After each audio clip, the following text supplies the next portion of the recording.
There's a song, you know the band, the Eagles? Yeah. But they had a song, and it was about this young girl who was obviously in the mode of passion, and she had, the ambition to marry a rich person, So she manipulated and did what she had to do, achieved the goal, got the rich husband, the big house, but she's sneaking out at night and going to see some young guy across town. Like, it didn't work for her. But anyway, in the end, the line said, "Ain't it funny how your new life didn't change things? You're still the same old girl you used to be."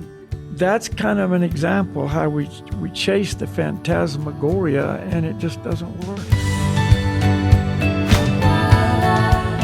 Welcome to the first part of the 3 psychological influences that shape our lives.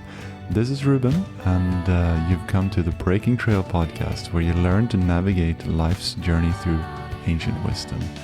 We may think that we're free to do any choices we like, but actually there are 3 psychological influences or modes of nature that are actually influencing and controlling us. So that's what we're going to look closer at in these 2 parts. So yeah, happy to have you here. Welcome. Let's start. Okay. Instruction from Slava. I got to check the guitar. I heard it.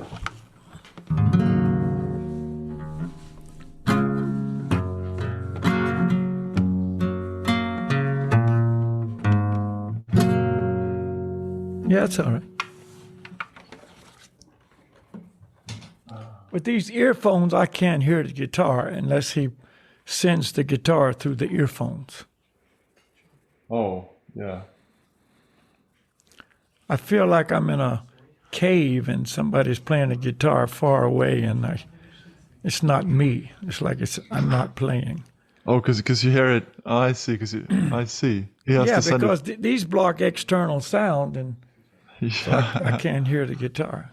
I see. So then you hear from the headphones. You hear the. Yeah. Now he's sending it through the headphones. So I got it. And the singing as well. I sound like I'm in a box or underwater. It's kind of like that. Like when you're trying to talk underwater. Yeah, that's difficult.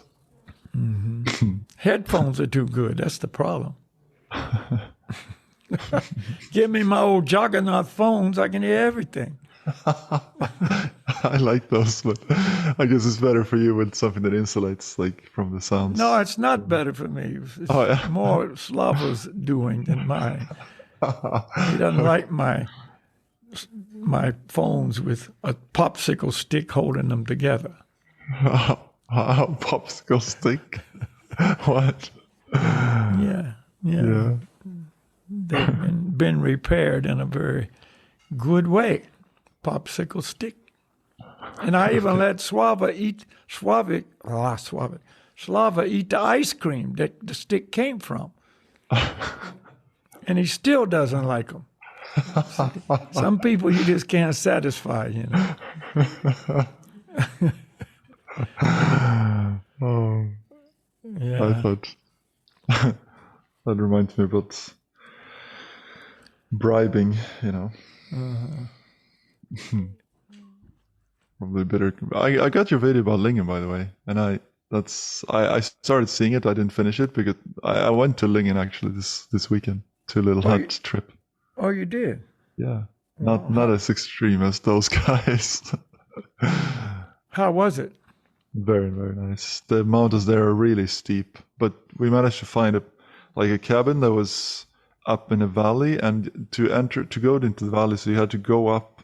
Like the summer trail went on a traverse on quite a steep mountain, but the winter path went along the river. So we sort of crossed the river, 20 times on our way sort of up this really steep valley. You couldn't go there in summer because it was just like a really, there wouldn't be nowhere to walk. So you had to walk on the traverse on the mountain. But in the winter you could. As long as it doesn't slide on you into the valley, you're fine. Yeah, exactly. Those valleys are sketch, man, I tell you. Yeah. 'Cause that's where it goes to when it runs. It goes right to the valley.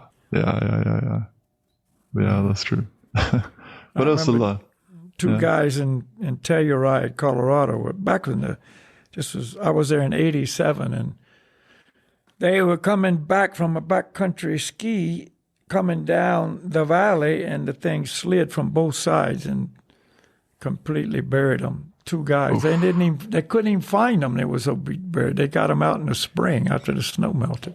Oh. Yeah. So yeah, valleys are sketch. Especially if they're... Glad you had a good experience. Yeah. No, but there was a lot of, there was quite a lot of trees there that I thought would sort of hold it all together. And there's just not that much snow anymore here, especially at that low altitude. The cabin itself was at 250 meters, and that's already like almost no trees, but like closer to the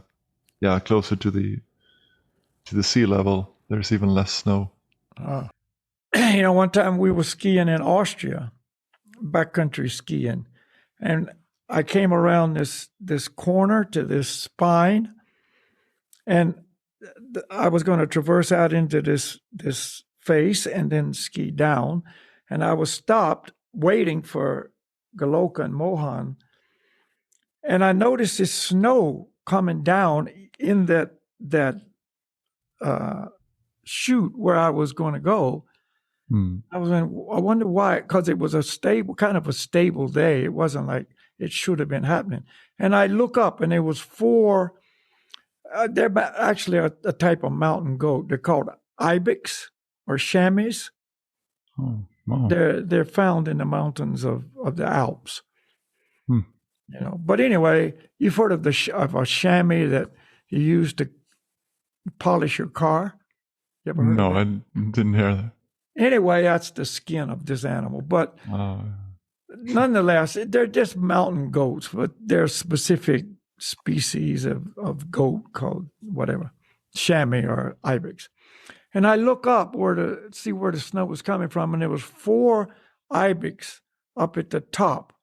And they were walking the ridge, but they had to go across the top of this chute. And so the one that knocked the snow off originally had gone across, but the other three waited till he got across. Oh. And then the second one went, and the other two waited till he got over. And then the third one at a time. And that's protocol in crossing dangerous terrain, that one at a time, each one waiting till the other one goes. Everything's cool. Okay, and the next one goes. And this is a goat, you know what I mean? I mean, he's got this intelligence to know how to negotiate these kind of things. So all animals have, intelligence necessary for them to survive and enjoy. Yeah. Whether it's a snake that knows how to hibernate in winter or, whatever. And that's again one of the characteristics of life. I mean, we talked about that last week. Life, that's something that there's a person inside there when that is present there.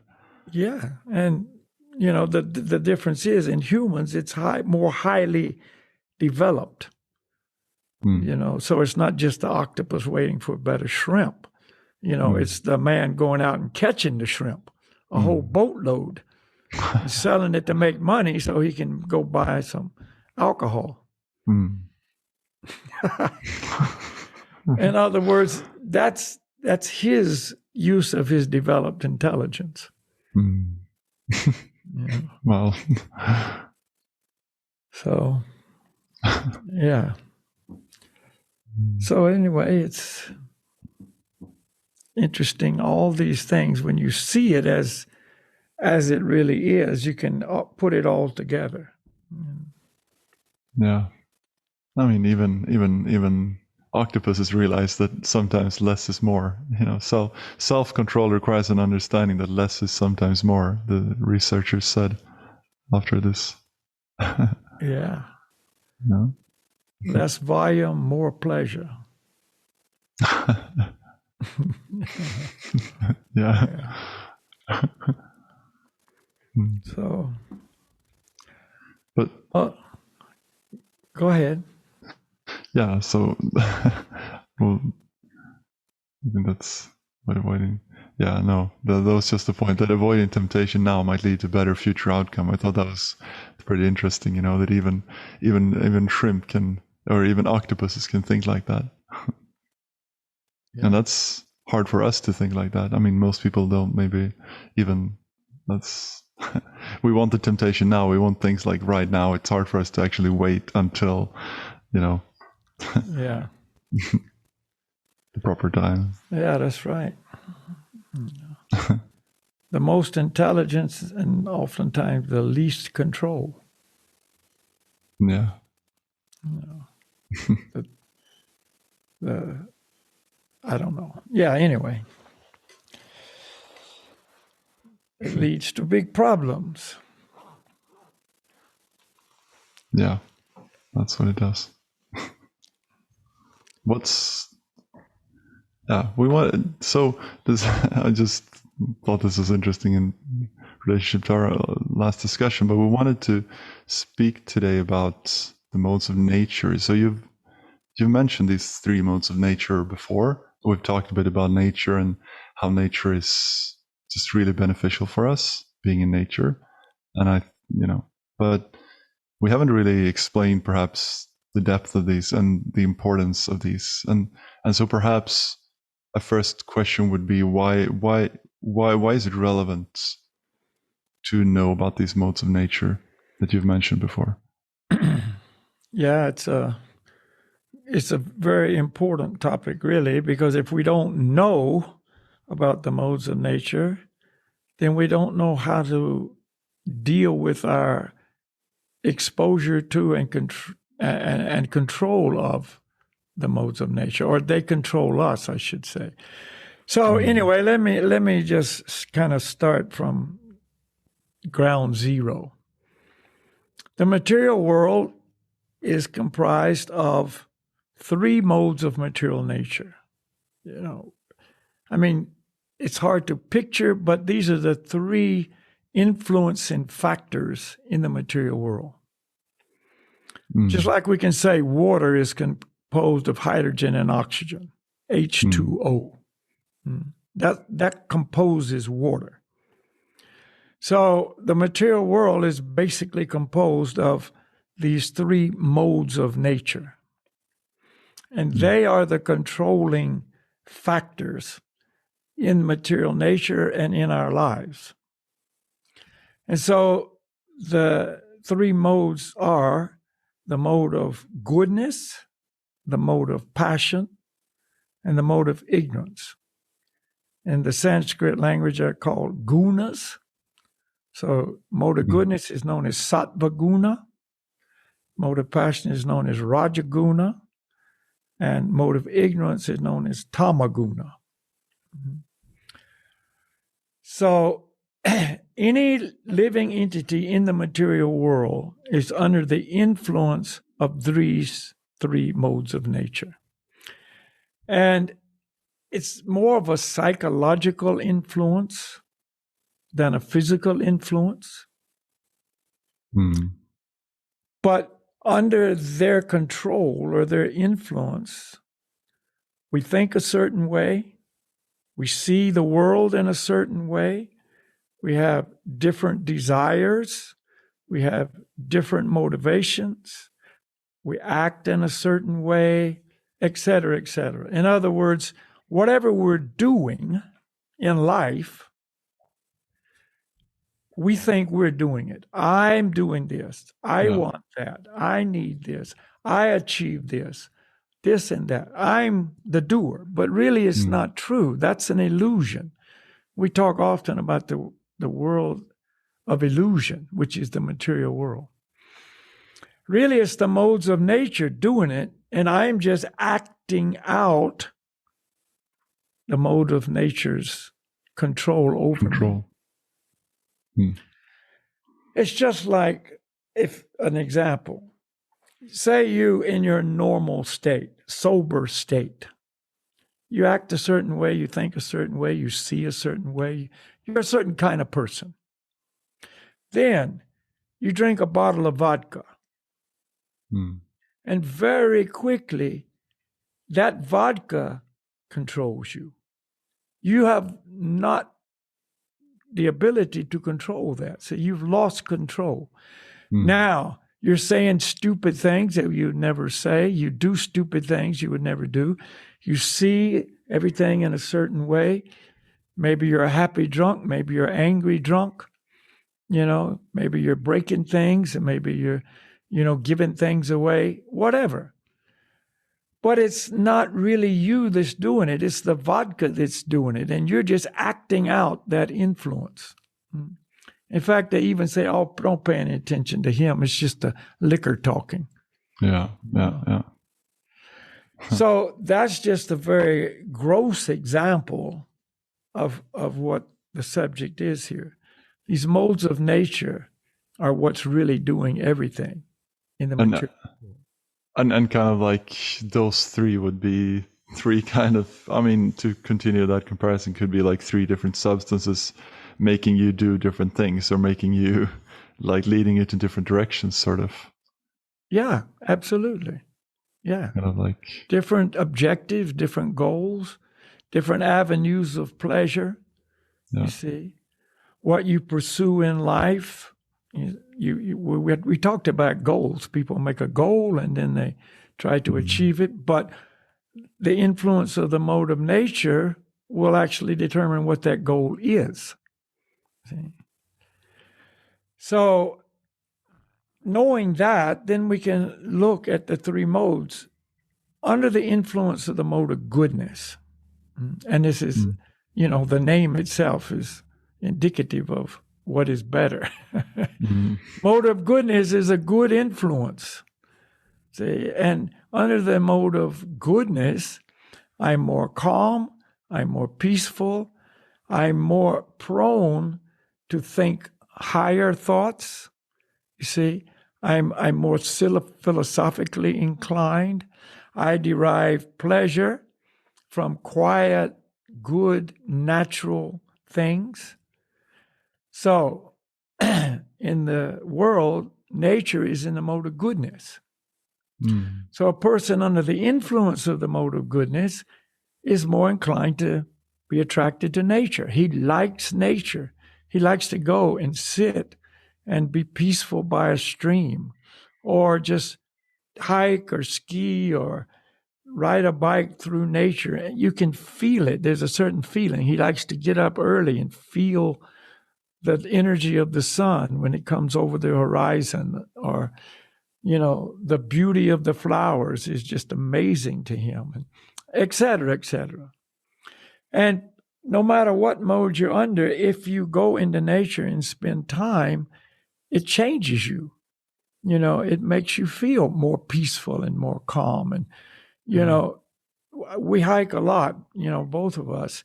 And if you're out, in a nice natural setting, and you meet somebody on the trail, they're coming toward you, it's easy to say, hello, haribo, and they're, very likely to respond.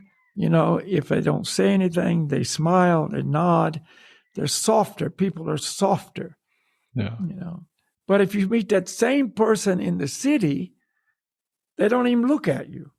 And if they do, it's some negative look, or, don't bother me, or what do you want from me, or leave me alone, or whatever. It's a different reaction, but it's the same person because they're under a different influence. Yeah, but I think the people can relate to that. It's a completely different vibe in the city. That's why we want to get out. That's why I live in the forest as well. It's just exactly. So that's also going to mean a person under the influence of the mode of goodness is more concerned about his physical health. And he's attracted to mode of goodness foods. That's vegetarian foods. So you'll find that people who are vegetarians in general are kind of mode of goodness people, and the food, which is in the mode of goodness, fruits, vegetables, nuts, seeds, grains, and so on, also, due to its influence, makes you more in the mode of goodness as well. See? And it's also more healthy for the body. So the body's feeling more vibrant, more energized, less disease and less darkness in your life, et cetera, et cetera. And another idea is that people in the mode of goodness, in general, are people like poets and people who are writers, authors, musicians, scientists. They're looking for, more Something information, higher things, higher sources of knowledge, and so on. Of course, now things are twisted so much, so you could say, you can't say that always about musicians, nor poets, nor because, their subject matter may be very dark. But in general, this is the thinkers, the philosophers, the more idealistic kind of people under the influence of the mode of goodness. There's more care for other people. You see, they're more concerned about others and less about themselves. So the charity workers, the volunteers, and, people like this, that's a mode of goodness influence. But I just have to ask here to make this clear. I mean, does this, how do you change this? I mean, is this something that you, like, it's just you're born with, you're being in that way, and that's naturally how you are? Well, yes, it's like that, and that's due to your past karma and so on. Remember, when we go from one body to the other, we're still covered by the mental body.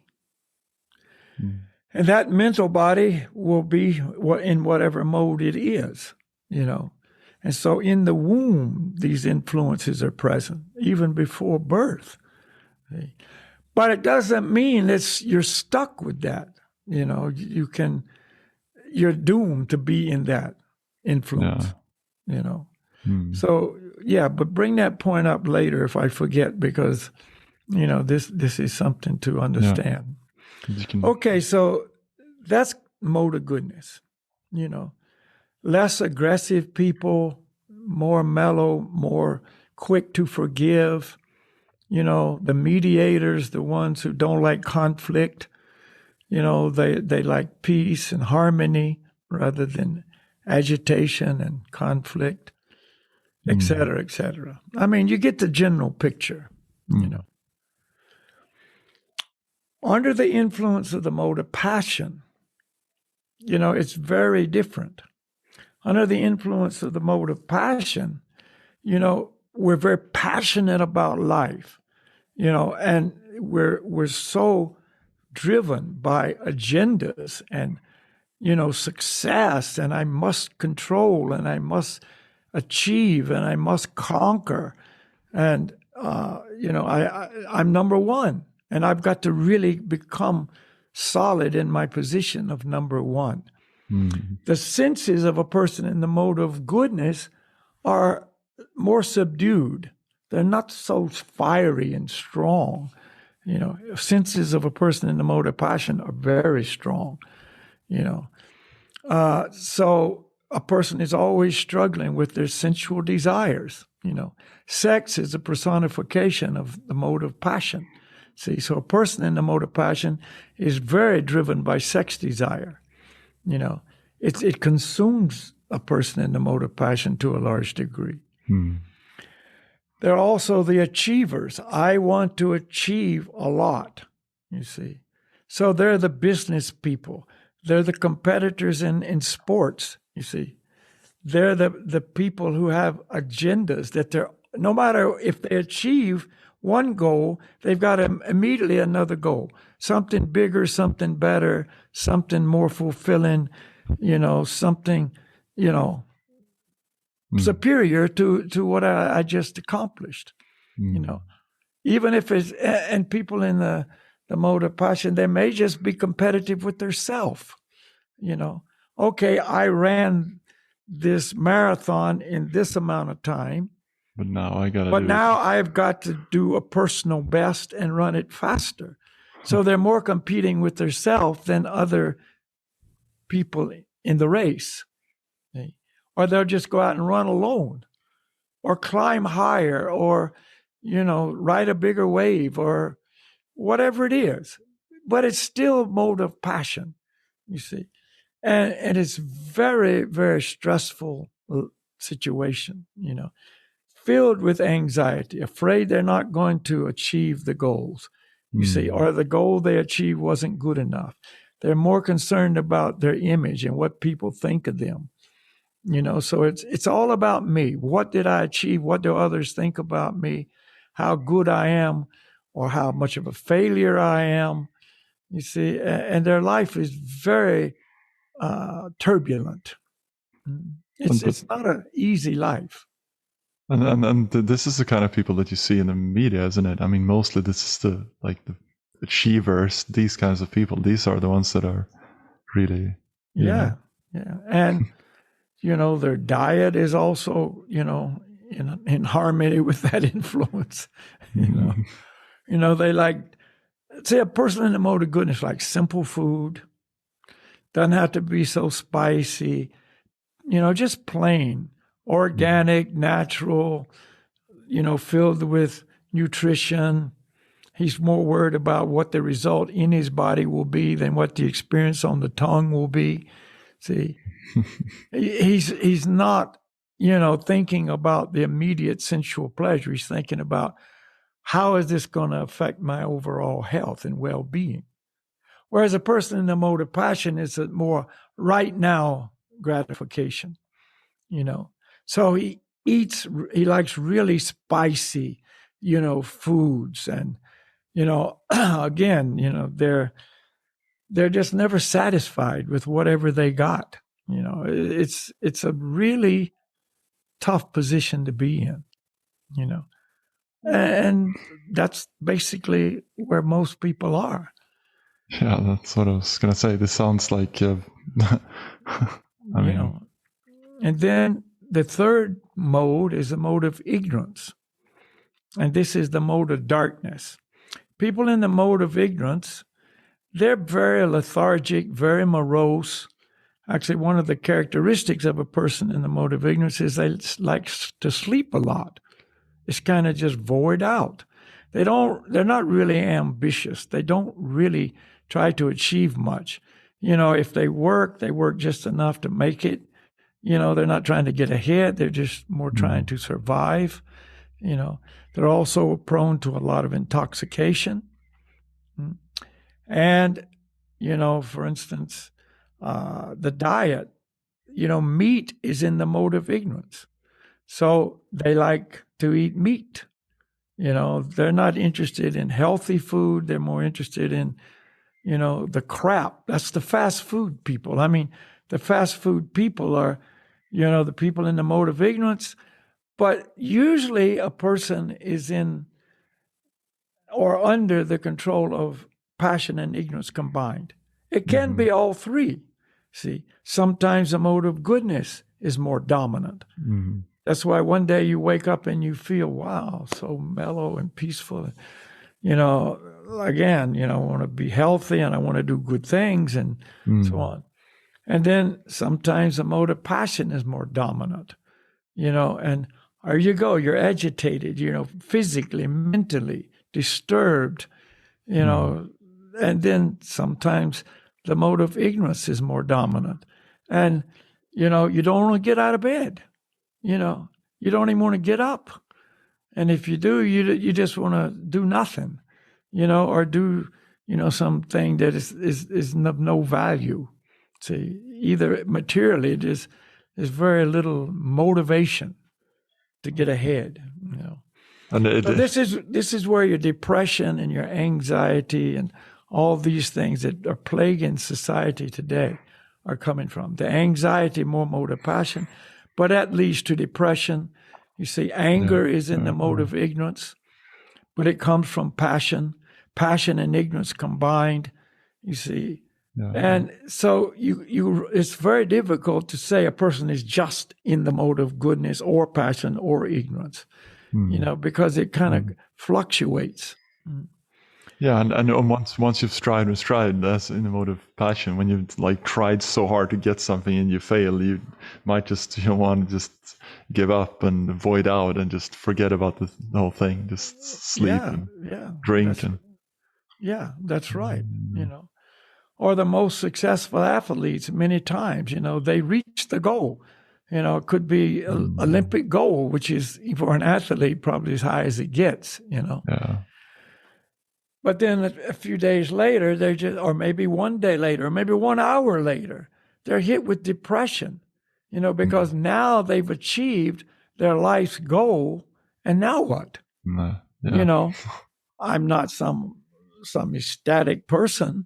It's kind of like a big letdown. First, it was a build up. Yeah, I got it.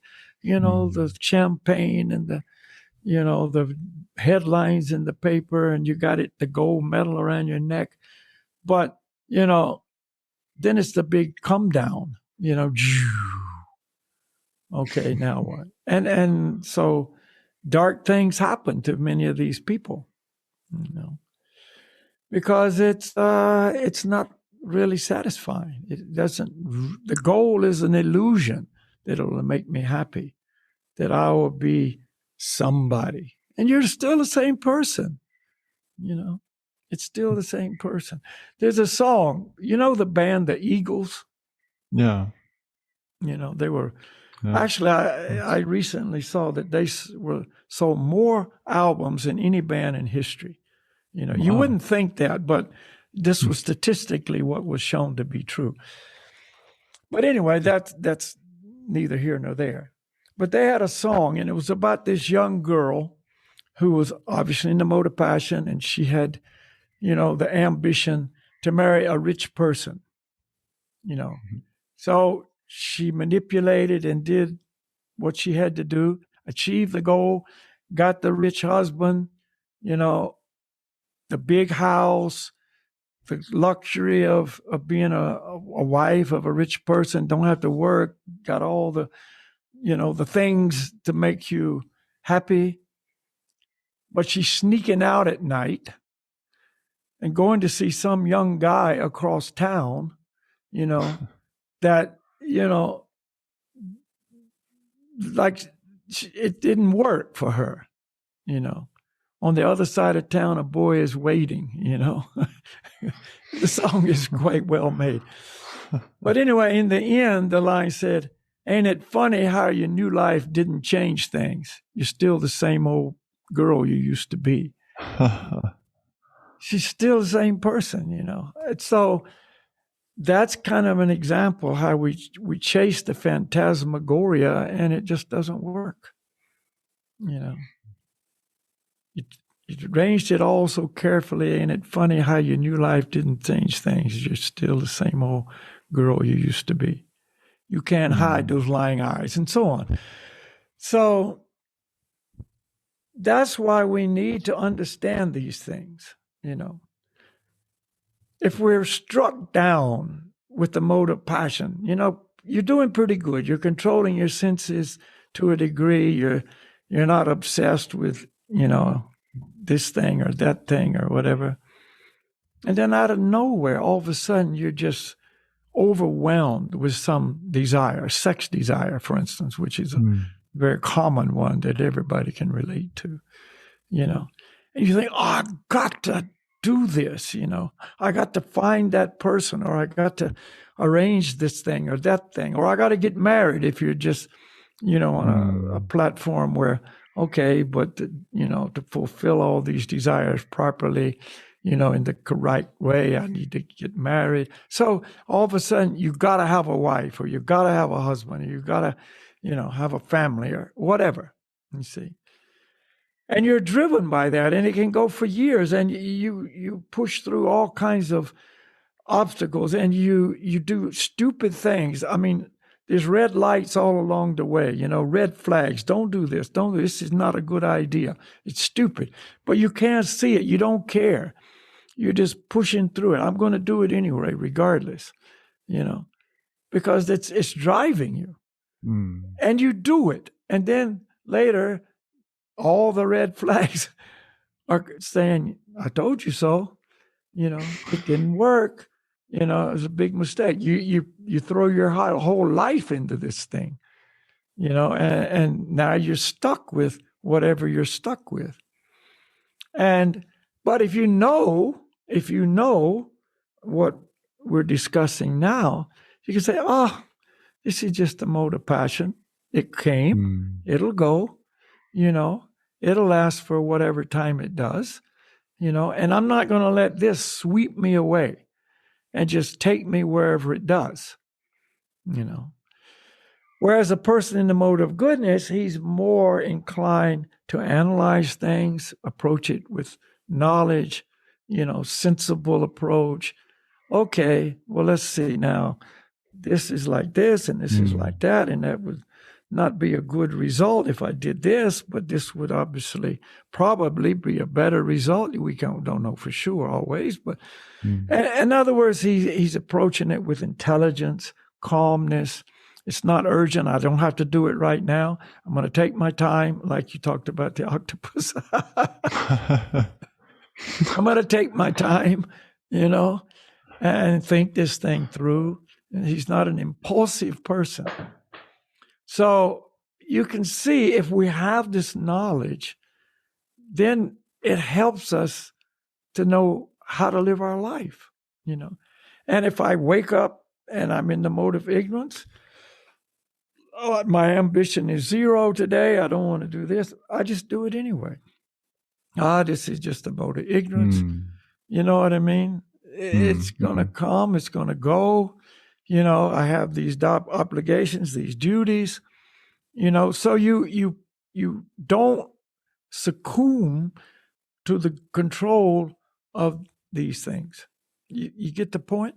Yeah, and that's like the real meaning of self-control. I mean, they mentioned the word self-control in that study as well, and seems like it's always like, you have to like restrict yourself, like it's a terrible thing. But self-control could also be like you're saying, like you're choosing something else, you're stepping back, and then you're redirecting your life and your energy and the tendencies to like in the positive direction. Exactly. Yeah.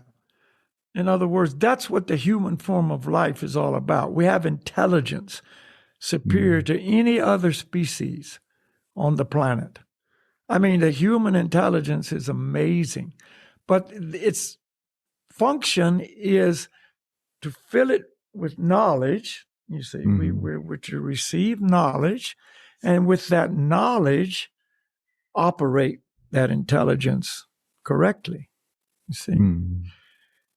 I think we've probably spoken about this a little bit on this show before, but, intelligence is amazing, really, even in lower forms of life. When we tell them one time about the octopus, but it's amazing. But say I'm in the mode of passion, okay, and I want money, okay, that's my strong desire. Okay, and I decide I'm going to rob this bank to get that money. It's harder to do nowadays than it used to be, but anyway. So now you use your intelligence to come up with the best plan to rob the bank and not get caught. See? You're still using your intelligence, but it's intelligence fueled by passion. See, it's just supporting your passionate desire to have the money. But if you're in the mode of goodness and somehow came up with this thought, because mode of passion can come in, thoughts can come in that, you wouldn't expect to arise. And so let's just use the same example. I want money. I'm going to rob a bank. But then in the mode of goodness, you're in terms of, but that's stupid, man. That's not one. It's against the law. It's not your money. You're going to have to pay for that. The law of karma is going to come back at you, and your chances of doing it and not getting caught is slim. And if you get caught, you're going to go to jail. You could get shot while you're pulling off the operation. In other words, that's another intelligent approach to the same desire. And so, no, I'm not going to do that. You control it with intelligence, whereas the other one, you fuel it with intelligence. So it's how you use the intelligence that's important. And under the influence of goodness, you have good intelligence. And under the influence of passion and ignorance, you don't. You see, that was a stupid thing to do. Yeah, I know that now. Well, they say hindsight is 20/20. You know. So, you know, you just learn. Okay, but let me say this before we go anywhere. The idea is you can go from the modes of ignorance and the modes of passion to the mode of goodness. That's the whole journey. That's an important point. That's the important point. So I'm in the mode of ignorance. Okay, I'm in the mode of ignorance. I'm in the mode of passion. I'm in the mode of passion. You see, predominantly. Like I say, it always fluctuates, but, you know, predominantly. But I can come to the mode of goodness. And that's the whole yoga system. See, in bhakti yoga, that's the whole, not the whole, but that's an important part of the system, of the journey. See, you know, we talk about big journey, little steps. Well, you know, from the mode of ignorance, you can't really go anywhere spiritually, really, because you're dark, you're covered. You know, the illusion is great. You're not even interested in that subject. No. From the mode of passion, you're so caught up in the immediate sensual, you know, experiences of life, you're not going to do much either. There's no time for contemplation and reflection. And even if you do, you know, you're seeing it from the wrong angle. Oh, you know, if I use some spiritual tools to fulfill my material desires, I see. You know, like that's religiosity. I'll pray, I'll chant, I'll join this religion, I'll do this so I can get more something. Material things. Yeah. See, so that's not really spiritual life. That's just using, you know, spiritual life for your own passionate desires. See? So that's not a good thing. It's better than nothing on understanding, you know, there is power in spiritual life. But again, that's not the platform for really making progress. Mode of goodness. Now, the material glitter of the world is not so strong, you see, and the darkness of ignorance is not overwhelming. And you're more interested in gaining knowledge. So you pursue that, you see, and you gain more knowledge, and you gain knowledge of your identity. I'm not the body, I'm spirit, soul. You see, that's the beginning of knowledge, you know, and this world is, you know, temporary. It's not my home. All these things that we talk about so often, you know, in the mode of goodness, that becomes relevant to me. Yeah. In the mode of passion and ignorance, that's not relevant. You know, that's in the way of what I'm trying to do in the mode of passion. Exactly. You see, don't tell me I'm not the body. My sensual pleasures are number one. You see, you know, don't talk to me about that stuff. You know, so that's why, you know, so many of these high-level athletes, and I know them, some of them, not all, but I know of a lot of them, and I know some personally. But because the mode of passion is so strong, they're not really interested in spiritual knowledge. Yeah. You know, it's like they have to achieve their goal of, you know, in this amazing radical, you know, that, you know, is life-threatening, and, you know, at any moment they could fall and, you know, get killed on the rocks, or an avalanche could take them out or whatever. But they can't not do it because the passion is so strong. Yeah. So they try to mitigate the danger as much as they can, but you can't control all of that, and they know that. But to tell them about true spiritual goals, they don't have time for that. I've had so many of these guys tell me, this is my meditation. Exactly. This is my meditation. This is my God. This is my temple. That's exactly what you hear. Yeah, my mother says that all the time. Like, she can't really relate to meditation like but she loves being in the mountains. She always says that, when she's walking there, that's her meditation. Yeah. So anyway, but a person in the mode of goodness, he has more likelihood of being receptive, and hearing these things. And when you talk to them, you can talk on a deeper level. You can say more. Yeah. Whereas on the other, levels, influences of passion and ignorance, you can't say very much, and that because they don't want to hear it very much. A lot of times they don't want to hear anything. But if they want to hear it all, it's very light, And you say, okay, yeah, but if you chant the mantras, it'll be good for you. It'll make you happy and whatever. And some of them are a little bit open to that. I have friends that, whenever I see them, we chant, but they're not going to take it at this point in time past that.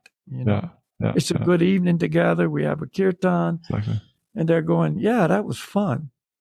But you can't bring out Bhagavad Gita and start reading from it. But well, that's a story that I'd like to tell. Maybe I could start with that. But I'll actually do that, and maybe I can ask a question in relation to that, because there's a very dear friend of mine. I met him not so long ago, and his life previously, he was like a top athlete. He was really going for that full mode of passion. I think, really just putting his life into his I can't remember which sports he was doing. I think it was what's that called in English? Handball? It's like, this is probably a handball. I know. Handball? I mean, there is a sport, handball. Yeah. So anyway, not squash. Some people call it squash, maybe. No, in you a do room with where you hit it against the wall. No, you do it without the hitting. You just like throw a ball. How do you describe that? You run and you throw a ball to each other. It's kind of like football, but you throw it with your hands. Oh, no, I don't know. Anyway, whatever. Go ahead. Yeah, I know. I don't know that sport. That's not handball, but anyway. No, okay. It's called handball in Swedish. I didn't know what it's called in English. I had to look this up. But so at that time, he wasn't open to anything. He's told me, like, at that time, he wasn't open to anything about the existence of a supreme power or anything. Basically, he was just like, that's what he was doing. And then he hurt his knee really bad. He couldn't use his knee. He couldn't do anything. Like, his career was over. And not so long afterwards, I mean, in that period as well, like that transition, he and his girlfriend broke up, and he came to meditation. He started showing interest. He came and started chanting, and he's just said, like, now suddenly, like, when after that, like, now he's like that was such a big thing for him. It wasn't just hurting his knee, like that changed his life completely. And now he's so open to the idea of there being some supreme authority, supreme power, or and all the things that we're talking about with him. Like, he's really open-minded to that. Like, that change has happened that he needed, to get out from that mode of passion, I guess, into mode of goodness. Is that, Yeah. See, God works in mysterious ways. His wonders to perform. Yeah.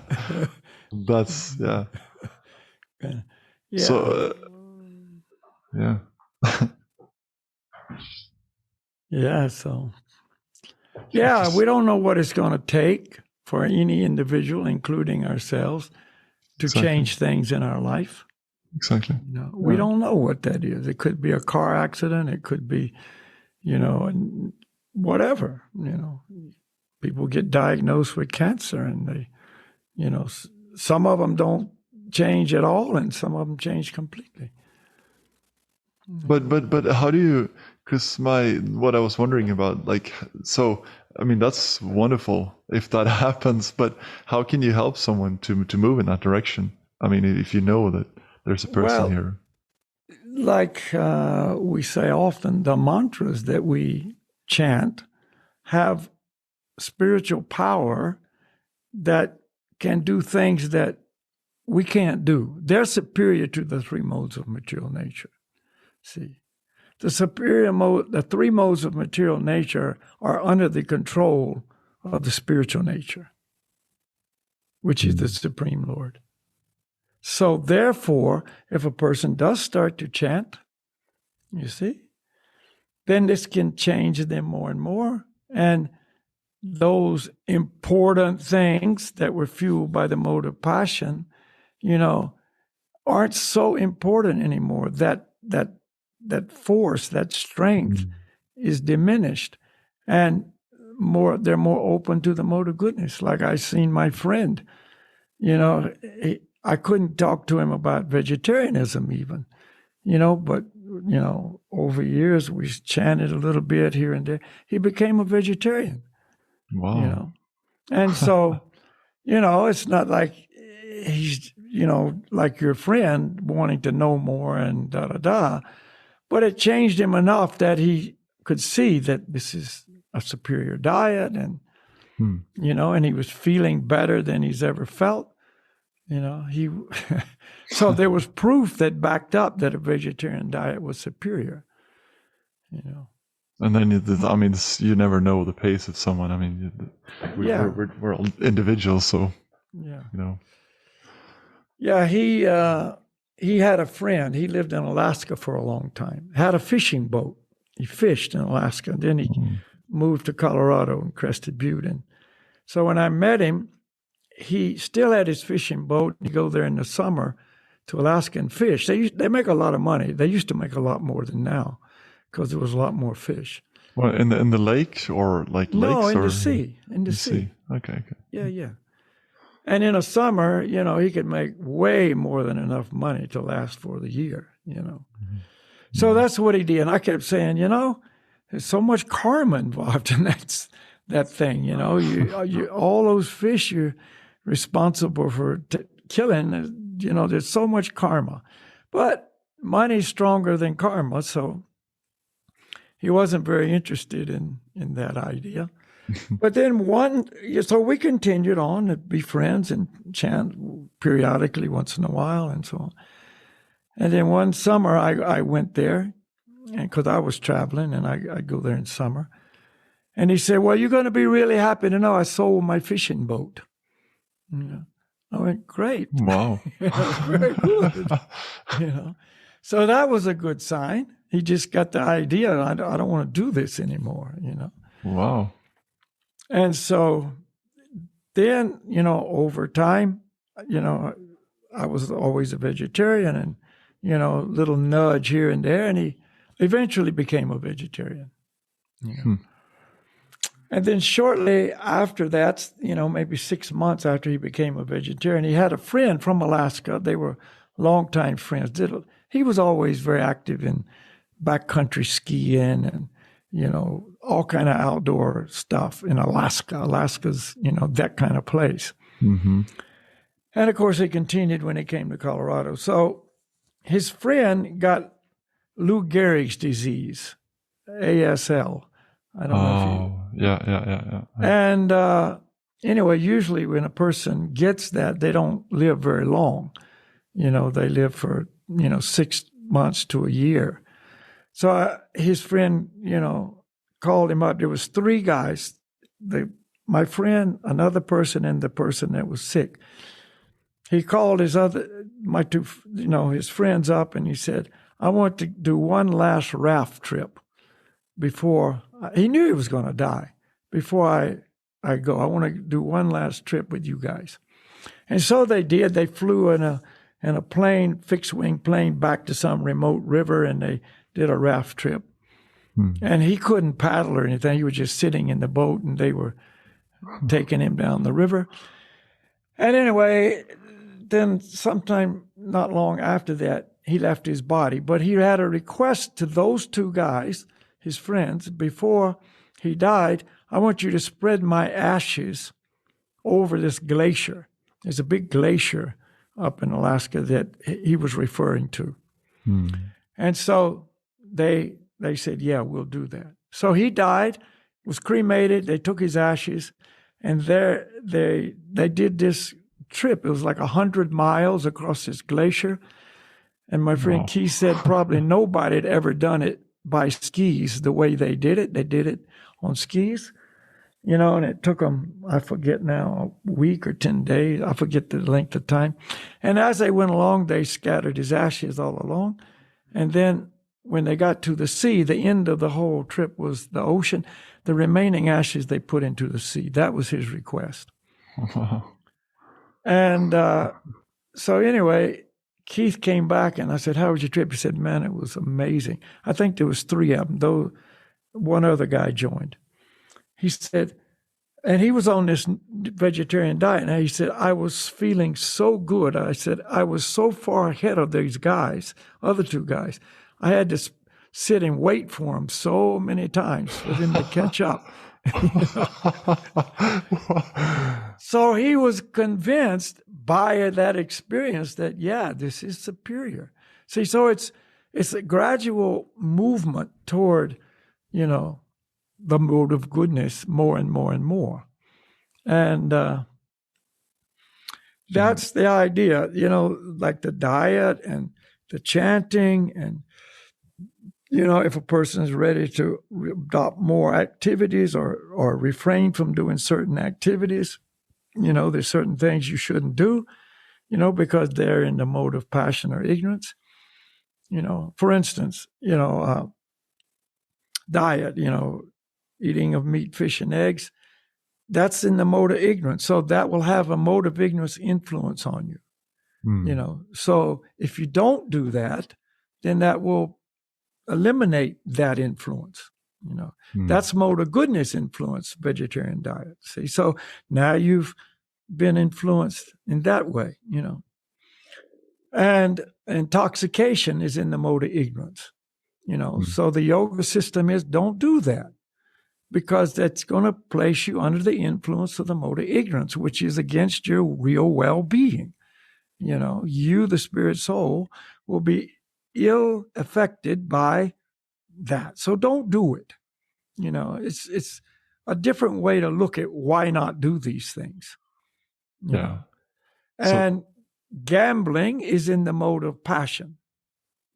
Okay, don't gamble, because that'll put you under that influence, and it's a very addictive thing to people who gamble. I mean, so many people have lost everything many times over. They can't not do it. So, but don't do it. That's a mode of passion, and it's not good. It's against your well-being. And illicit sex, obviously sex is in the mode of passion. Don't do that, because that'll also put you under that influence. And so these things, if followed, will eliminate a lot of that mode of passion and ignorant influence, and therefore take you to the mode of goodness, So you add in the things that are in the mode of goodness, and you try to take out the things, and the four I mentioned are the strongest mode of ignorance and passion influences. They're the most strong. So you gradually eliminate those, or not gradually, however. This is going to also assist you in coming to the mode of goodness. So we had, just to remind ourselves, so we had gambling, intoxication, illicit sex, and meat. And illicit sex is defined as sex outside of marriage. And you can also see, people, oftentimes don't want to know about this. But if you look at it with intelligence, standing back and looking at it, look how much trouble that any one or all of those things cause a person in their life. Exactly. Look at intoxication. How many people's lives are destroyed completely? They lose their life. 81,000 people died under the influence of drugs in 2020. 81,000 people in America, in one country. The person themselves or the person that they hurt as well. I mean, this is just the direct consequence. I was going to say, and then all the loved ones that you destroy their life, all of a sudden, you're gone. And what are they left with? Yeah. Nothing but sadness, you see. So, and of course, the alcohol and, the health damage and the family damage and broken everything. See, lose jobs, can't work, whatever. There's some big, rapper that's in the hospital right now, overdosed on drugs, had a heart attack. You don't do those things, you don't have that problem. Yeah.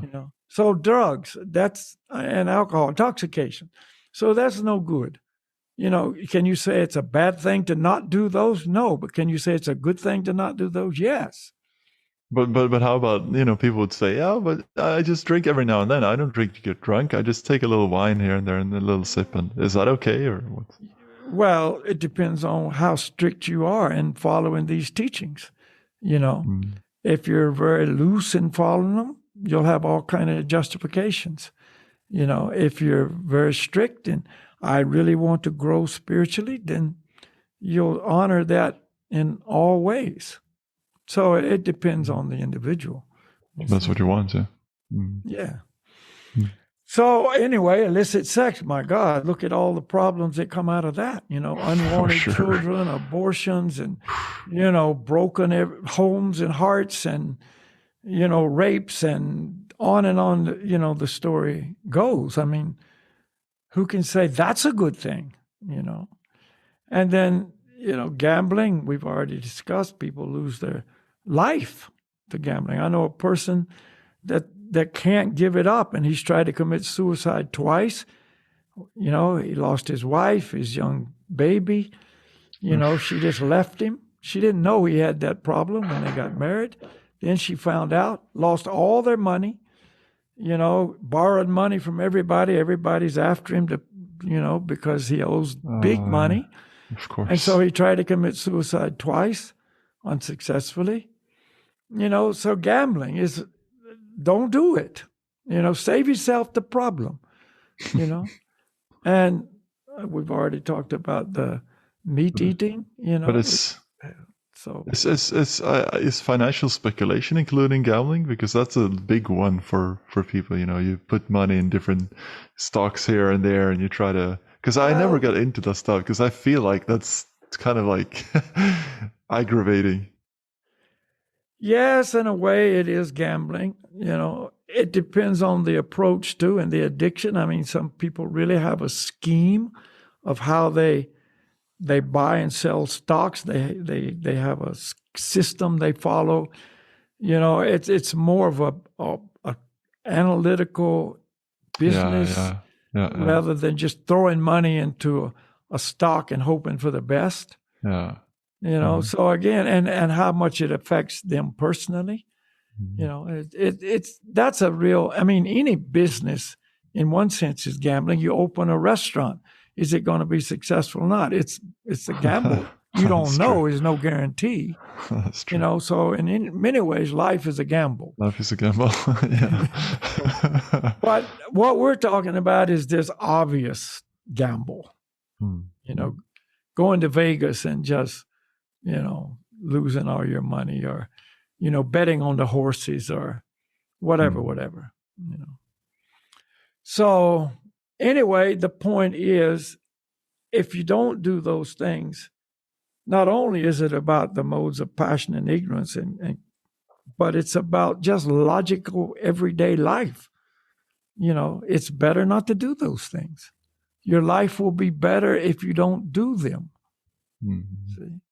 So the yoga system is so perfect that it's all about improving a person's well-being, a person's life, a person's relationship with other people.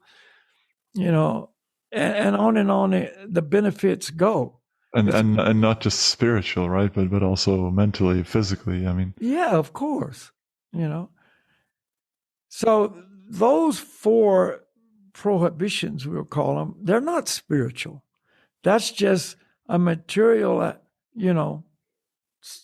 guideline or suggestion that will improve your material life, physically and mentally.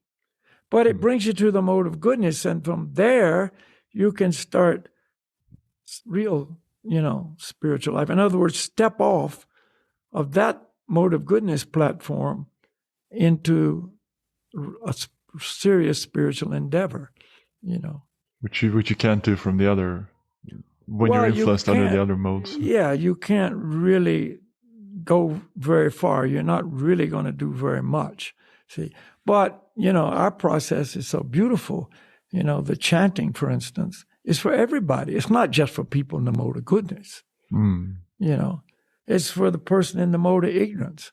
And maybe you'll never see, graphically any change in that person. But on the spirit soul level, it's having its effect. It's doing things that are unknowable and unseen through the eye. You see? And maybe that person himself won't even experience it, but it's happening, And when he leaves his body at the time of death, that improvement or that benefit will be there. And he will experience the result of that. You see?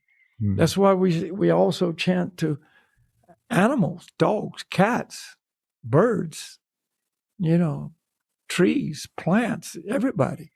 Because it helps that person in that body, you see, become spiritually purified. And that's again something that you can't do with silent meditation or any other method. That is. Well, yeah, I mean, we've talked about that before. Yeah. Sometimes people ask, why do you guys have to chant out loud? We don't have to, but we choose to. And it's one instruction because not only do you help yourself, but you help others. And so this Bhakti Yoga system is for everybody, and it's based on pure absolute truth. There's no speculation involved. Right? And as a person moves toward the mode of goodness, they just feel better. They feel better. Their life is different. And isn't that what we're trying to do? Is improve our life? Yeah. That's what life is for. Improvement, but not material improvement. See, in the modes of passion, that's all you're thinking about is material improvement. Whereas in the mode of goodness, you're thinking gradually more and more, hopefully over time, spiritual improvement. And you may not even be able to verbalize it. Without much information, it's hard to verbalize these things, but just somehow inside, you want something deeper, something more meaningful. Something that makes you more happy. There's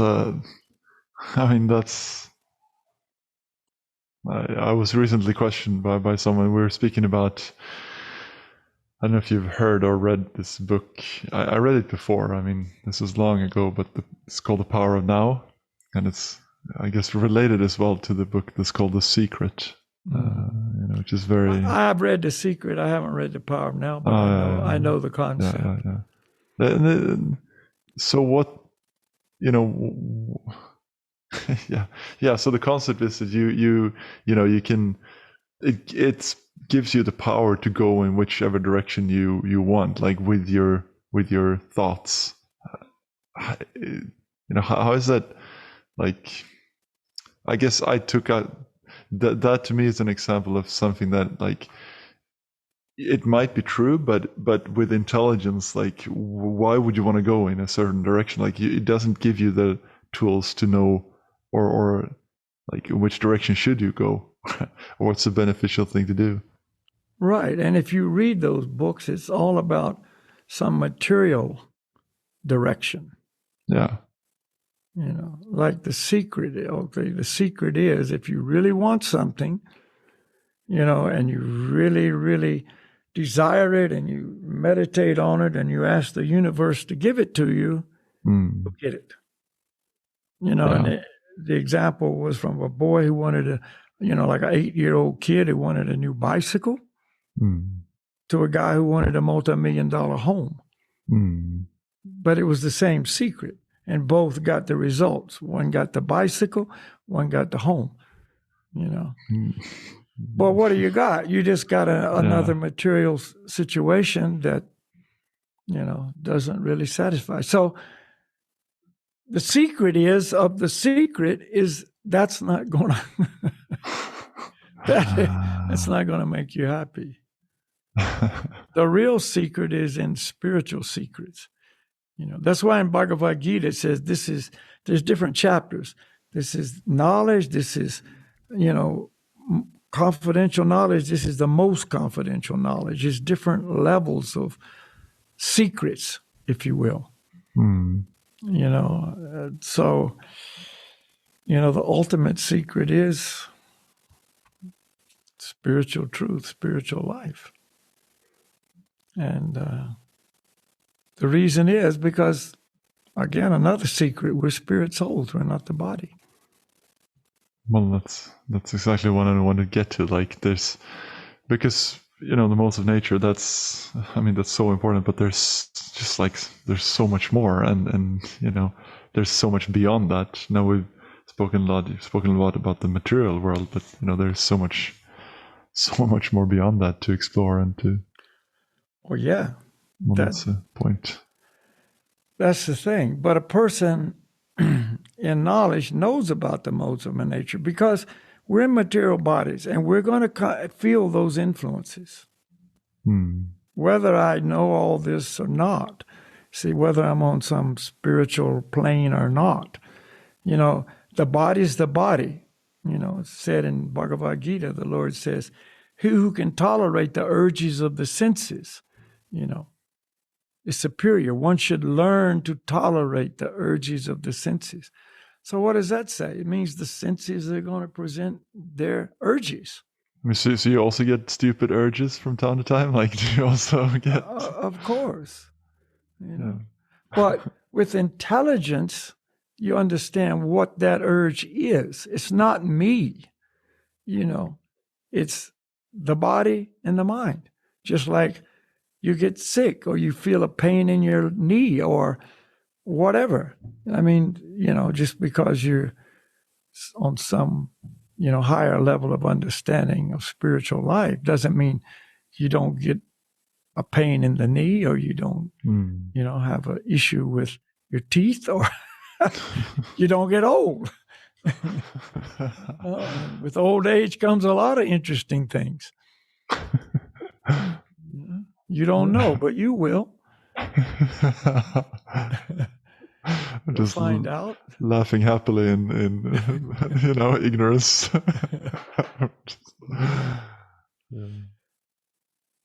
So the Vedic knowledge, our philosophy of Bhakti Yoga is very valuable. It's very, very practical. You can apply it. It's ignorance that causes the problem. It's knowledge that solves the problem. Just like, COVID-19. It's a big problem, But the more knowledge a person has of it, the more he can, try to prevent getting it. And if he gets it, then, more and more information's coming out about, what to do about that. In other words, knowledge is is important. But how do you know? Or maybe move in a slightly different direction. But how do you know? Because all these things that you say, you can follow many different things. Is it a big part to like, can you trust your own experience of these things as the reality? Or in how much big degree do you have to have faith and just Well, follow? we trust the Vedic scriptures. We trust the spiritual master. That's what we trust. If my experience confirms that to be true, then that's just another confirmation. Mm. If it doesn't, then I don't follow what I experience over this absolute knowledge, because, as humans, I already talked about this previously, we're prone to make mistakes, number one, and number two, we're an illusion, So how can I trust my experience that is contaminated by mistakes and illusion? See, It's not trustworthy. But this absolute knowledge is absolute. There's no possibility that it's wrong. In my experience, if I experience that this truth is true, great. If I experience somehow it's not true, it's still true. I don't throw that truth away because, oh, well, I didn't experience that. So that's the way, we approach it with intelligence. So if we just go on our experience, that's not a reliable guideline. You have to know. You have to come to somehow understand what's true or not. I mean, many people present things that could be true. I mean, well, a lot of that is dependent on the sincerity of the seeker. The Lord's in our heart, and do I want to know the truth or not? It's said in our teachings that, God gives the atheist the argument that God doesn't exist. Because that's what the atheist wants. That's his faith. His faith is there is no God, so God makes him strong in that faith. You want that? Okay. Then I'll give you faith that is correct. But doesn't mean it is correct, but that's what he wants. So gradually through the purification, and again, dealing with the modes of nature properly, moving to the mode of goodness, chanting the purifying, lifestyles and so on, my desire changes. I want to know the real truth. Nice. So you might start out like with 1% of a desire to know, and then you're like purifying. Yeah. More and more. Isn't denial one of the main escape routes for people? I don't even want to know that. Yeah. Don't tell me that stuff. I don't want to know it. See? So uncomfortable. God knows I don't want to know it. So, okay, then no problem. That's freedom. Yeah. God gives us the freedom to go any direction in life we want. You see, that's the meaning of freedom. Freedom, but it's an illusion. We're free because we're under the controls of material nature. See, I'm not free of the modes of material nature. You see, unless I've transcended that, and now I'm under the control of the absolute nature. See, the absolute truth. But the living entity, the jiva soul, as we're called, is always controlled, either by superior nature or inferior nature.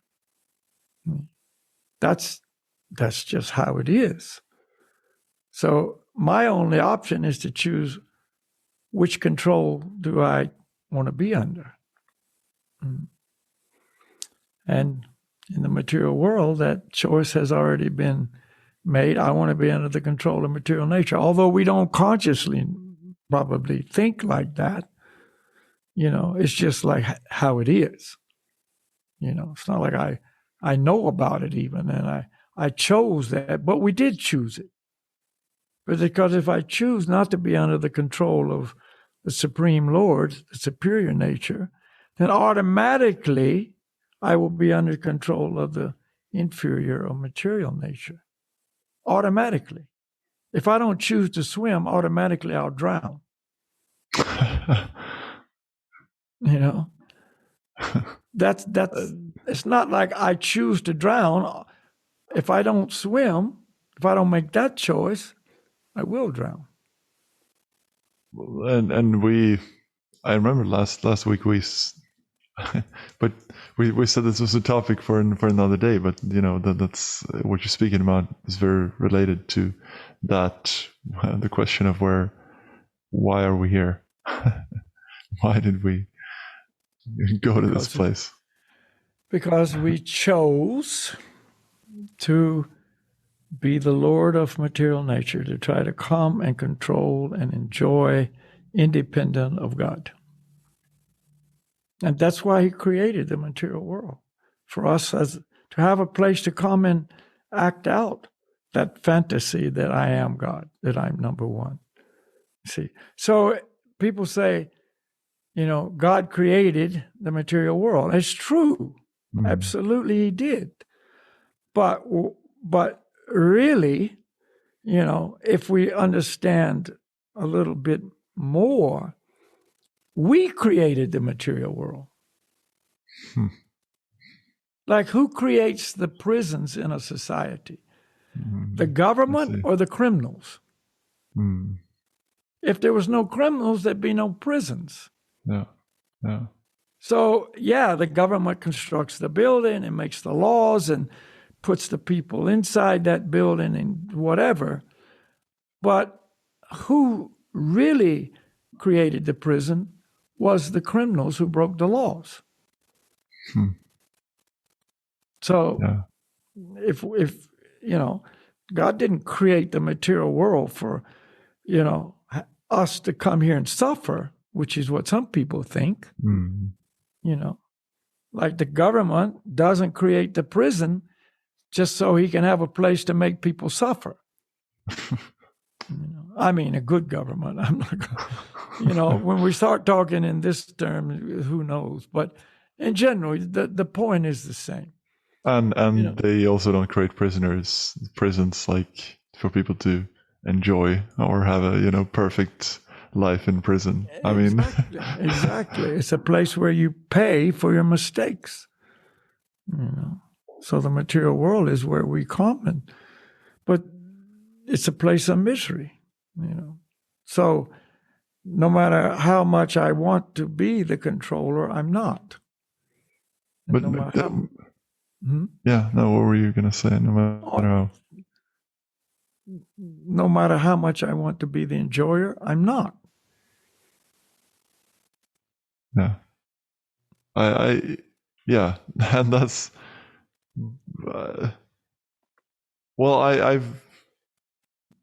I know people who feel, and I've thought myself, perhaps, is there a practical example of that? Like, because previously I didn't feel like that related to me. Like, I didn't feel like and I guess I still don't know how I'm trying to be the enjoyer. Like, how is it? Like, I'm not trying to be number one. I'm not trying to be God. I'm just living my life. Like, how is that,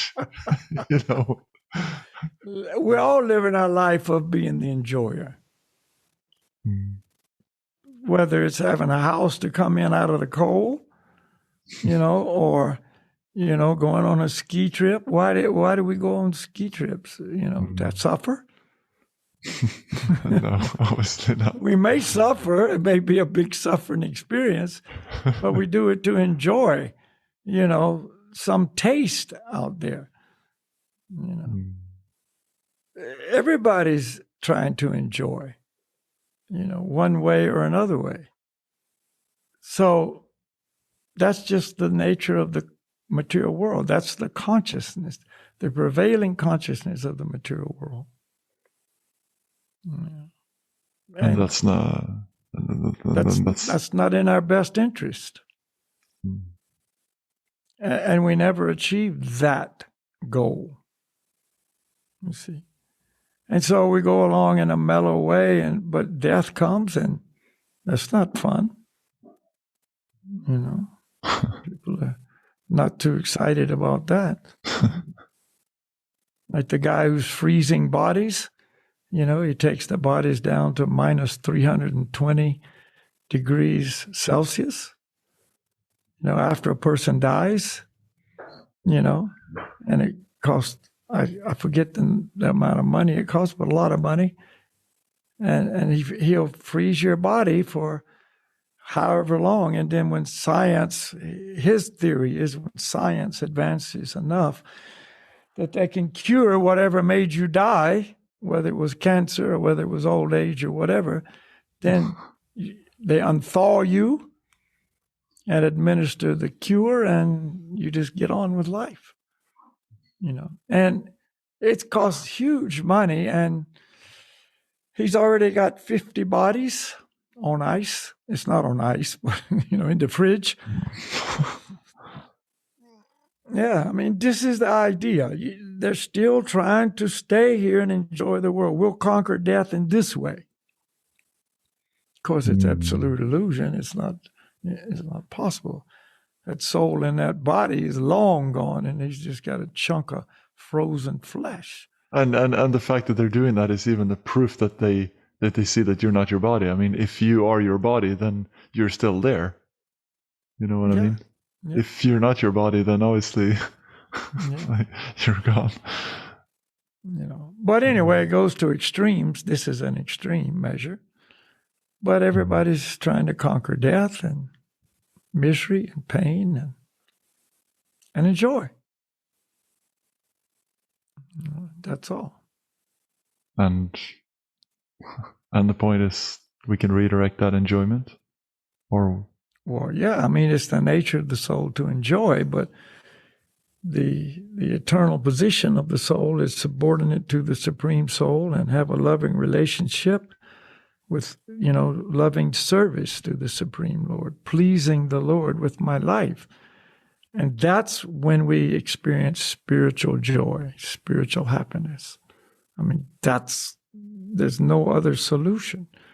That spiritual love is the enjoyment for us. And if we don't have that, then we'll try to find substitutes every way we can.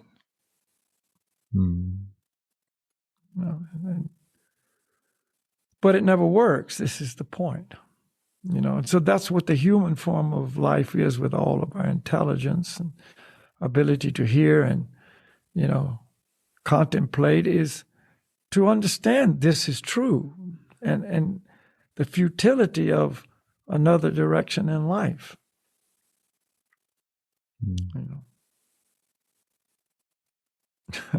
So,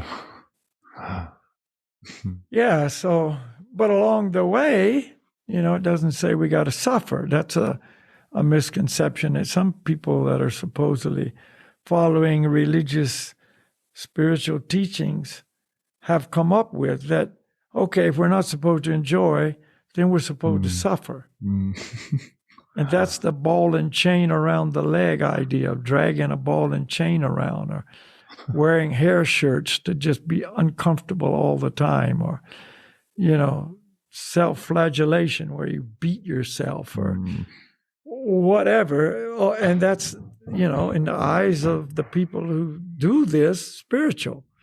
That is spiritual advancement. That's how you advance, is increase the suffering, But, that's not taught anywhere that truth is taught.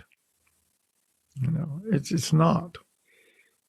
This is, again, man's creation that somebody's just speculated, well, if we're not supposed to enjoy, then we're supposed to suffer. So let's get on with the suffering.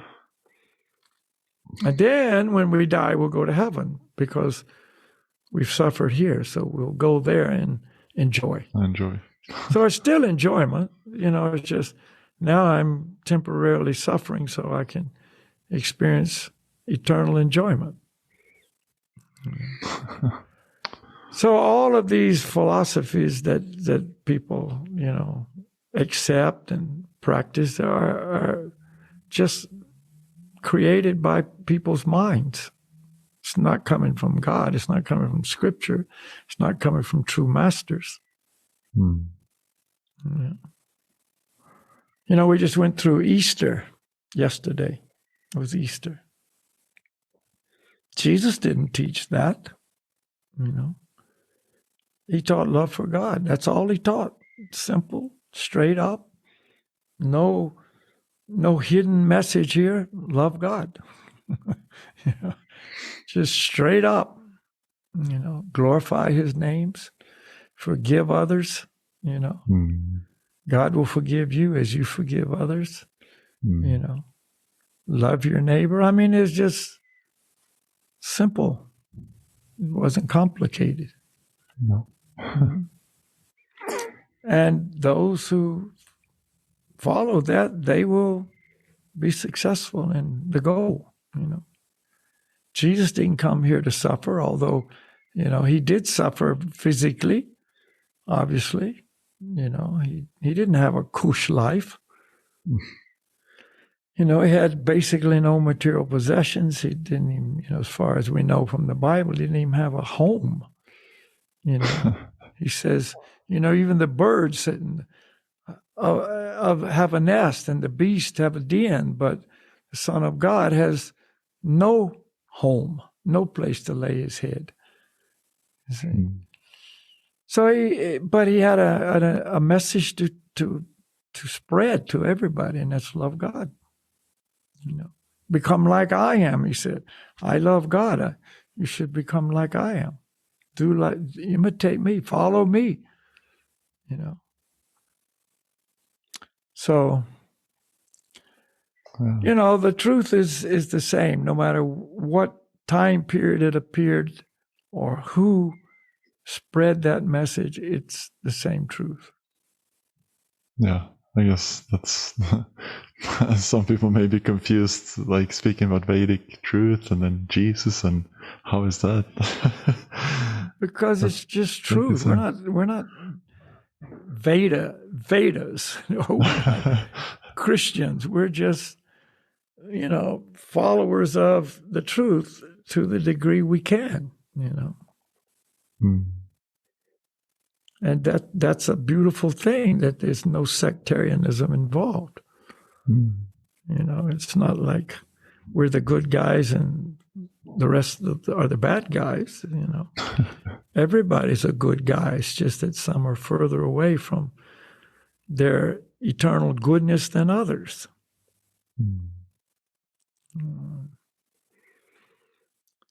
So yeah, that's some ideas for today.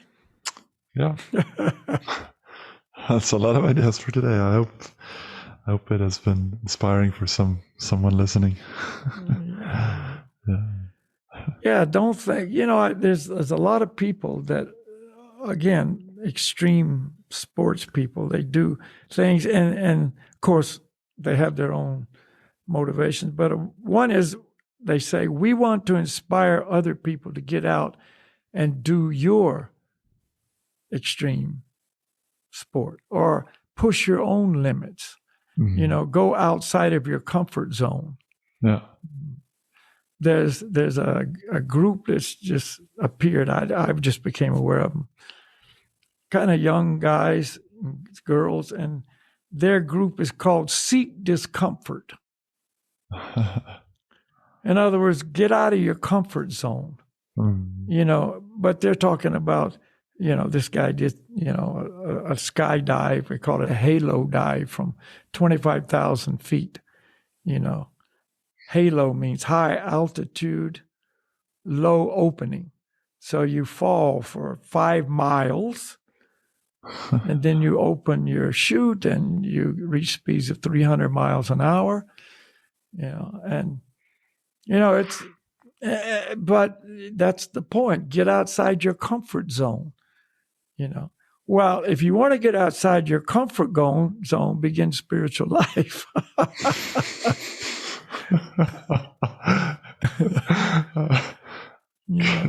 That'll take you outside your comfort zone. For sure.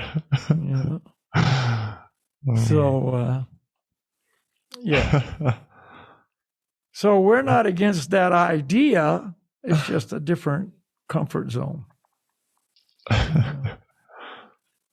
Yeah. And it's, yeah, way safer than, And a halo jump. Yeah. So, and pleasurable as well. I mean, that's the idea. There's a lot of pleasure on the way, real pleasure, a lot of enjoyment. Yeah. Like, oh yeah, on all levels. If you're eating right and everything, you're feeling healthy. That's pleasurable. Yeah. I mean, it feels a lot better to be healthy than sick. Yeah. If you've got energy, then you're more prone to smile. You're not depressed. Even if the mode of goodness comes in and there's one with some depression, you see it for what it is, and you just, don't let it succumb you and take you away. Or you just chant more, or, get busy doing something, in service to the Lord and whatever, so physically and mentally you feel, enlivened, you're doing what you should be doing, and all that translates also to, spiritual joy. So where's the suffering? No suffering. So wherever you are, start, and wherever you are, whichever influence you're under, then chant these mantras. Yeah, take that first step. Baby step. They call it the baby step because babies take one little step and fall down, and get back up and take 1, 2 more and fall down. Baby steps count. We've all been there.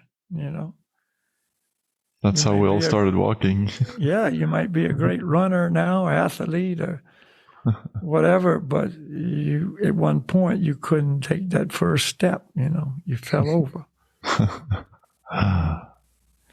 Crawl before you can walk, and walk before you can run. Yeah. All right, so let's have a kirtan. Let's have a chant in the end. Yeah, let's do it.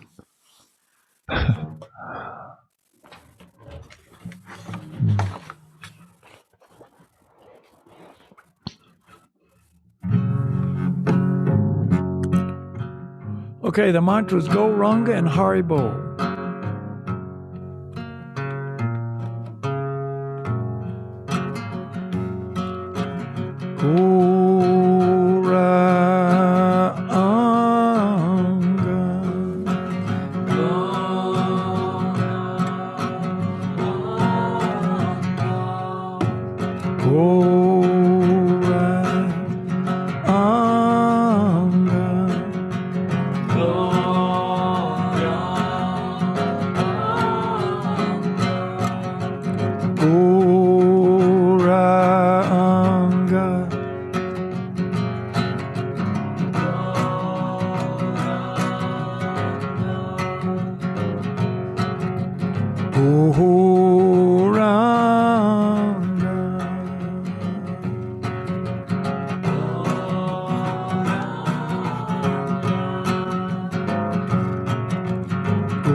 Haribo,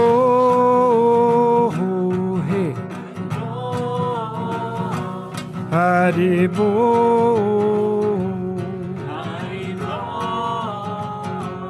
Haribo,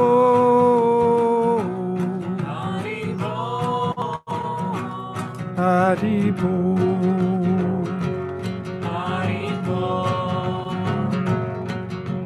Haribo, Gauranga, hey. Oh, Ranga Haribo, Haribo Goranga, Haribo, Goranga, Goranga Haribo, Goranga, Haribo, Goranga Haribo, Goranga, Haribo, Goranga Haribo, Goranga, Haribo, Goranga Haribo,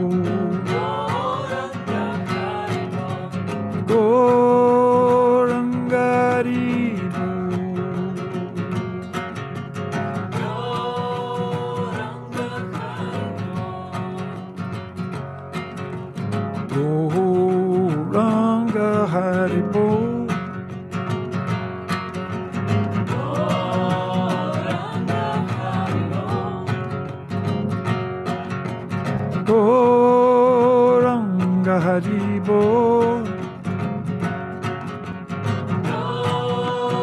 Haribo, Goranga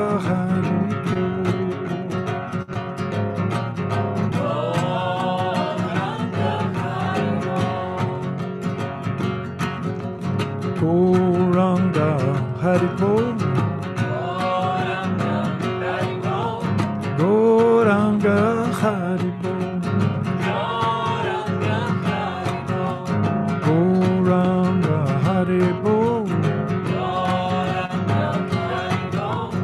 Goranga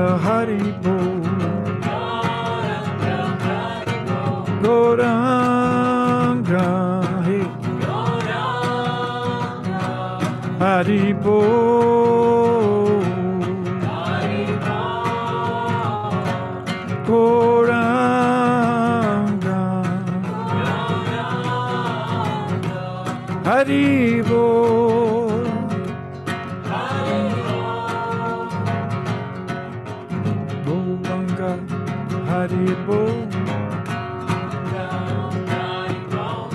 Goranga Haribo, Goranga Haribo, Goranga Haribo, Goranga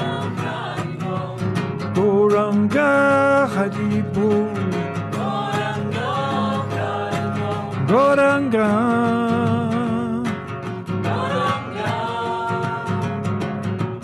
Goranga Haribo, Goranga Haribo, Goranga Haribo, Goranga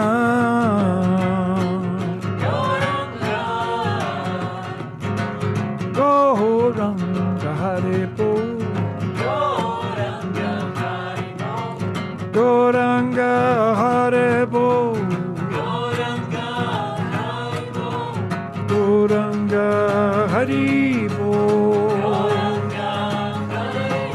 Goranga Haribo,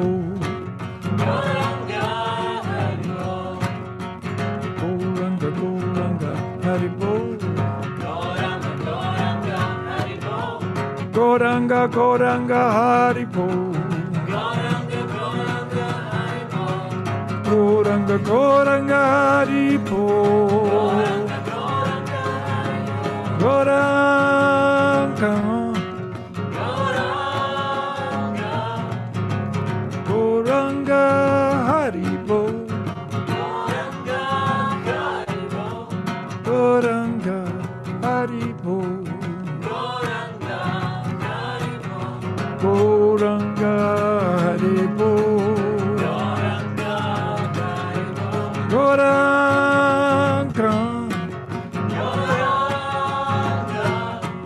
Haribo,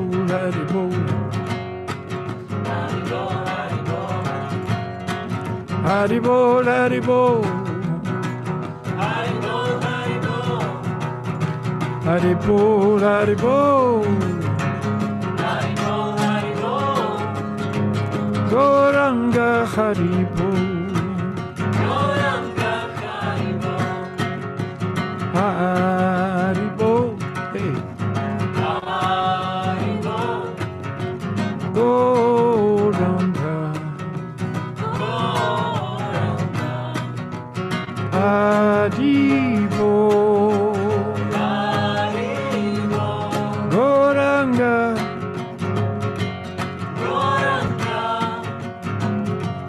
Haribo.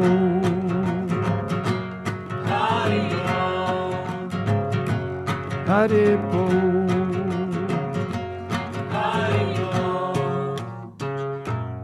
Haribo.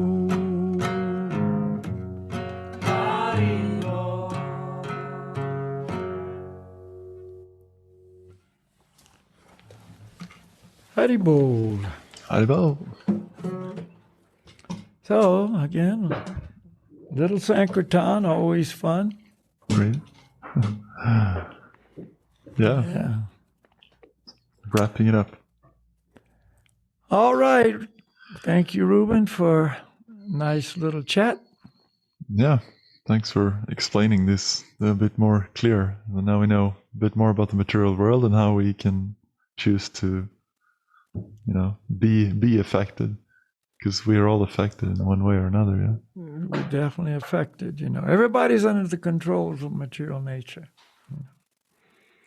And so we think we're the doer, but really it's the modes of nature that are doing it, and we're the puppets. And we're very good puppets. Very Following good along. puppets, yeah. All right, so I hope you and your family there has a nice day and week. Yeah, thank you. We're gonna have a little mini retreat today with just a few people coming Oh, to our little cabin. oh, good. Yeah. Is it cold there? No, like -7, -6. We had hot temperatures lately, and so all the snow that was on the roof fell down, and then it froze to -6. So I had like 2 hours of lifting snow this morning for getting, Wow. some space around the house. Yeah, Yeah, all over the place. exactly. Just all. Well, that's good. You can have some exercise, so that's. Yeah. All right, so yeah, Haribo to everybody, and Yeah. we'll be in touch. We'll be in touch. See you next week. All right. Thank you. Namaste, Haribo. Namaste. Haribo. That's it for today. So thank you very, very much for being here with us today. And we hope this has made sense to you. And as usual, if not, then please write to us so we can respond to your questions. Now, if you'd like to contribute to the project and help other people get access to this podcast as well, do check out our Patreon page, and the link is available in our link tree. More than that, we have a Facebook page where you can take part and ask questions on their community. And yeah, we just hope to see you soon again. So have a nice day, and remember, stay true to yourself and dare to break trail.